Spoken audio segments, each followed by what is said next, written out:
Mga amigo, mga amiga, magdikdik tayo ng luya,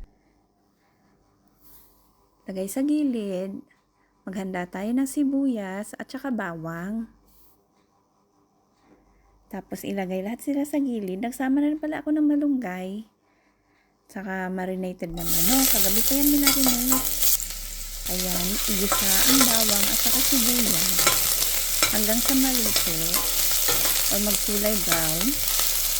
Saka isama na ang luya. Ang bango na nito. Haluin lang ng haluin. Tapos isama na rin ang marinated na manok. Ihalo lang siya ng ihalo. Tapos lagyan ng tubig. At ihalo na naman ang ihalo.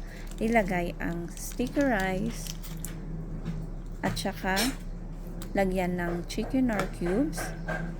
Ihalo lang ng ihalo. Tapos takpan. Pag lumapot na yung sabaw, lagyan ng additional na asin. Dahil kulang tayo ng malunggay kanina, kumuha ko ng additional malunggay. Ayan na siya. At ihalo na sa paluto na lugaw. Haluin lang ng maayos.